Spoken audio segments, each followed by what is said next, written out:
Je m'appelle Caroline, j'ai 48 ans et ça fait 9 mois que je suis en procédure judiciaire contre l'homme qui m'a violée. J'étais inscrite sur un site de rencontre et j'échangeais depuis une dizaine de jours avec une personne qui me paraissait tout à fait respectable et qui m'a proposé de nous rencontrer dans un lieu public, à savoir un bar à vin. Et 1 heure avant de partir, j'ai reçu un message vocal sur WhatsApp de cette personne qui m'invitait à venir directement chez lui. Donc moi, j'ai eu confiance et j'ai eu envie de rencontrer cette personne. Donc je me suis préparée et je suis allée directement chez lui. Alors lorsque je suis arrivée, contact très agréable, j'étais à l'aise. Et il y avait uniquement sur le bar, donc il y avait 2 petites assiettes pour l'apéritif, avec une qui contenait des olives et une autre qui contenait des surimi. Monsieur m'a demandé ce que je voulais boire. Donc je lui ai dit que je ne boirais pas un alcool fort, j'avais de la route à faire. J'étais à 45 minutes de chez moi, mes enfants étaient à la maison. Et surtout, je travaillais le lendemain, donc j'avais prévu cette soirée en format raccourci, c'est-à-dire que j'avais prévu de rentrer avant minuit de façon à dormir un peu pour être opérationnelle le lendemain au travail. Donc monsieur m'a proposé de me servir un verre, il m'a proposé si je voulais du blanc ou du rosé. Il a sorti 2 verres qui m'ont paru énormes en volume. Donc là déjà, ça m'a quelque part interpellée.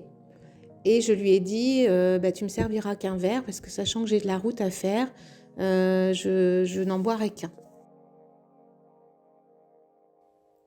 Nous avons commencé à boire l'apéritif. Tout se passait bien. On discutait, on échangeait un petit peu de tout. Et à mon insu, sans le voir, je me suis retrouvée avec un 2e verre qui était aussi rempli que le premier. Il m'a embrassée. Et après, je ne me souviens plus rien de rien. La seule chose que je me souviens, c'est que je lui ai dit « arrête » à plusieurs reprises. Je lui ai dit « arrête, j'ai trop envie de vomir ».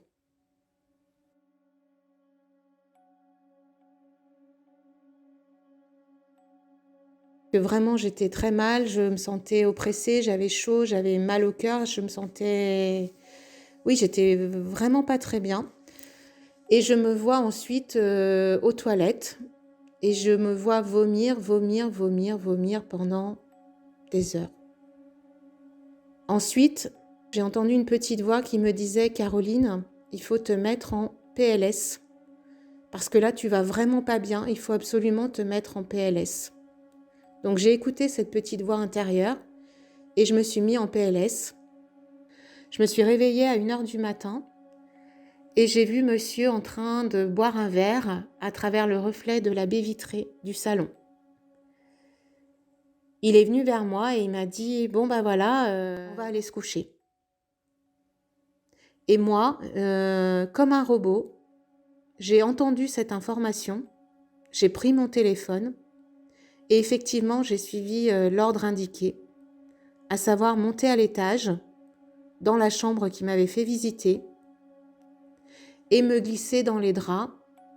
J'ai froid, j'ai très froid. Et lui n'arrête pas de me répéter « Non, il ne fait pas froid. Arrête ça, il ne fait pas froid. » Et j'avais toujours mon téléphone à côté de moi. Curieusement, cette soirée-là, mon téléphone ne m'a jamais quittée. Alors je ne sais pas si inconsciemment je me sentais protégée par mon téléphone, mais mon téléphone ne m'a pas quittée de la soirée ni de la nuit. Et à 8h du matin, je regarde mon téléphone et je me dis, il faut absolument que tu te lèves, il faut que tu sortes de ce lit. Et surtout, j'avais en tête que j'avais abandonné mon poste de travail pour le matin et que j'avais quelque part abandonné mes enfants puisqu'ils avaient passé la nuit tout seuls à la maison. Donc je suis redescendue, il m'a demandé si je voulais un café et je lui ai dit non, je ne veux pas de café, je ne bois pas de café. Mais j'ai très faim, j'ai pas mangé depuis hier midi et sachant que j'ai été très malade hier soir, j'aimerais manger quelque chose. Il a sorti un pot de confiture qui était moisi sur le dessus. Il a également sorti du beurre et il me dit « mais le beurre est périmé depuis 3 mois, donc je ne vais pas te proposer ça ». Donc il avait un morceau de pain dans un sachet sous vide au frigo, du pain à cuire. Donc il a allumé le four et il a fait cuire ce pain pour que je puisse manger quelque chose avant de partir. À un moment donné, il m'a regardé et il me dit « regarde la table de la salle à manger, une grande table blanche vernie. » Et il me dit « regarde sur la table, il y a encore la marque de tes fesses. » Et là, je ne savais plus quoi dire, plus quoi lui répondre. Et il rajoute « heureusement que le voisin n'est pas passé à ce moment-là hier soir, parce que je n'avais pas fermé les volets de la baie vitrée et tu avais l'air de prendre du plaisir. » Et je n'ai aucun souvenir de ce moment-là. J'avais qu'une envie, c'était de manger quelque chose pour pouvoir prendre ma voiture, prendre mes affaires et m'échapper de cette maison parce que je me sentais en danger. Ce soir même, j'ai envoyé un message à l'amie qui m'avait inscrite sur ce site de rencontre et qui m'a dit « c'est pas normal, Caroline ». Et une autre amie aussi qui était au courant que j'étais là-bas m'a dit « Caroline, est-ce que tu as vu la bouteille? Est-ce que tu as vu ce qu'on t'a servi ?» Et elle m'a dit « il faudra absolument que tu ailles faire une prise de sang au laboratoire pour savoir si on retrouve quelque chose. » Et c'est à ce moment-là qu'elles m'ont mis dans le doute.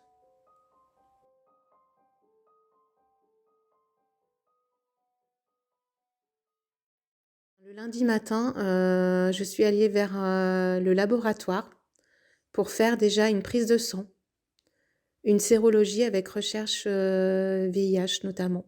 La biologiste qui m'a pris en charge au laboratoire a pris le temps d'écouter mon histoire.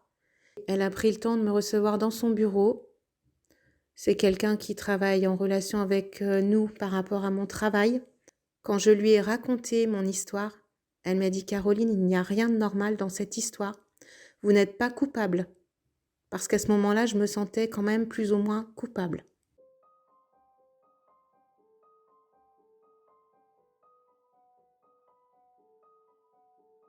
Au départ, c'est mon patron qui a écouté mon histoire et qui m'a dit « Caroline, je ne vous laisse pas comme ça. Je vous accompagne à une association d'aide aux victimes qui va vous prendre en charge pour voir un psychologue, une juriste et surtout, déposer plainte. C'est le plus important. » Le dépôt de plainte pour moi a été une épreuve. J'avais peur d'y aller et surtout j'avais peur d'y aller seule. Et surtout quand je suis arrivée à la gendarmerie, un jeune gendarme m'a pris en charge. Je lui ai expliqué que je voulais déposer plainte pour agression sexuelle et il a essayé de me démotiver en me disant « Madame, est-ce que vous savez pourquoi vous êtes ici en face de moi?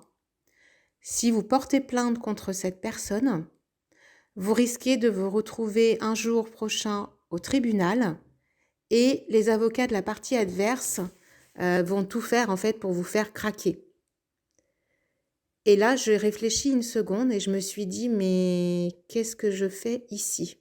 Est-ce que c'est bien de venir porter plainte? Est-ce que j'ai raison de le faire? Et surtout, est-ce que j'ai vraiment été droguée ?» La vraie question, c'est ça, parce que je me sentais malgré tout coupable et pas victime. Et là, 3 autres gendarmes plus haut gradés sont venus vers cette personne et lui ont dit « on arrête ça tout de suite. Madame est ici pour porter plainte. Ce qui se passe, c'est grave. Tu ne peux pas la laisser repartir comme ça dans la nature. Il faut qu'on écoute cette personne. » Donc pour moi, ça a été une épreuve par rapport à ça et aussi par rapport au fait que je suis restée pendant 4 heures à la gendarmerie pour à la fois apporter mon dépôt de plainte et ils m'ont également accompagnée chez moi pour mettre sous scellé les vêtements que j'avais lors de cette soirée. Donc sincèrement, j'ai vécu ça comme si j'étais dans une série policière, sauf qu'on était dans la vraie vie.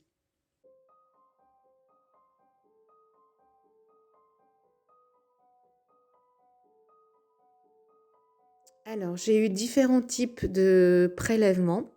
On a fait donc un prélèvement sanguin qui a été envoyé dans un laboratoire à Lyon, mais je n'ai aucune idée de ce qui a été recherché puisqu'ils n'ont rien voulu me dévoiler.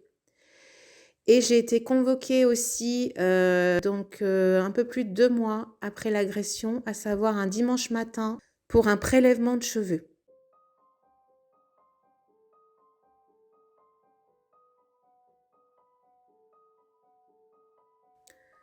Alors pour moi, l'étape du prélèvement de cheveux a été un traumatisme. Je l'ai très mal vécu parce que la personne qui m'a prise en charge était novice. Pour elle, c'était également une première expérience. Elle n'avait jamais fait ça. Et moi, je m'imaginais qu'on allait me prélever quelques cheveux par-ci, par-là. Et en fait, ils m'ont prélevé 4 mèches de cheveux de la valeur de mon petit doigt. Donc pour moi, ça a été très douloureux de me voir me faire couper les cheveux comme ça.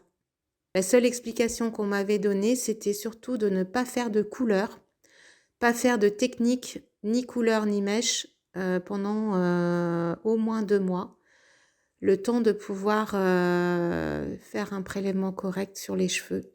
Mais j'avais en aucun cas imaginé qu'on allait me prélever autant de cheveux.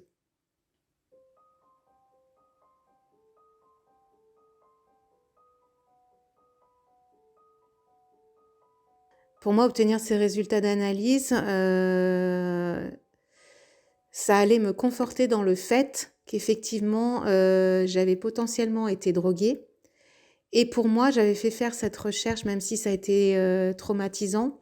J'avais espoir qu'on retrouve des substances et donc avoir une preuve matérielle de ce qui s'était passé et me rassurer en tant que victime et ne plus me sentir coupable.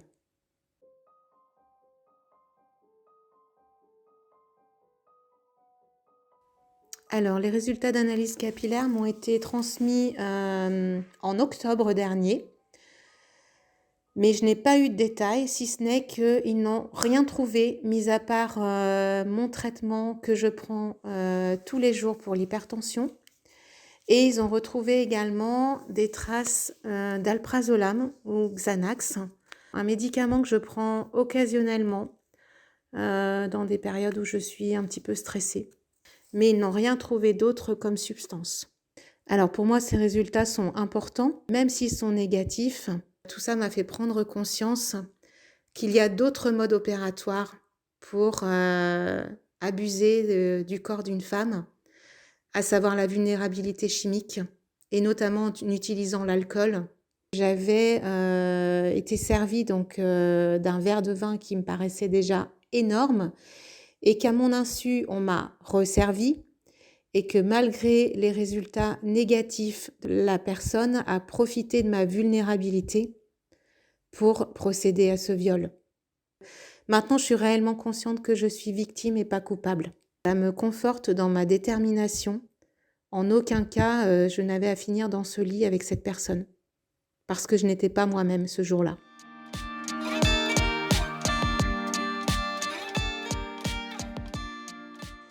Et maintenant que j'ai compris que j'étais victime, je souhaite aller jusqu'au bout de cette démarche, de me défendre, de combattre cette personne et surtout de faire entendre ma voix à toutes les femmes qui n'oseront pas témoigner.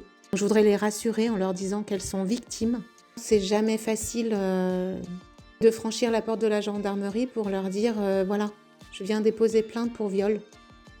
Et je défie quiconque de le faire parce qu'il y a des personnes qui n'arrivent pas à le faire. Moi, j'ai réussi à le faire, mais ce n'est pas facile. C'est vrai que si j'avais fait demi-tour, eh bien, j'aurais en moi ces souvenirs et je ne saurais pas quoi en faire. Donc, je serais encore moins bien psychologiquement. Ce qui m'a aidée dans ce parcours, c'est l'écoute de la biologiste du laboratoire, l'écoute de mes collègues, l'écoute de mon patron qui me motive à aller jusqu'au bout de l'aventure, l'écoute de mes amis aussi qui n'imaginaient pas qu'on pouvait vivre une chose pareille à mon âge, comme quoi il n'y a pas d'âge pour être confronté au viol. et je compte bien aller jusqu'au bout pour prouver à toutes ces personnes que je suis forte.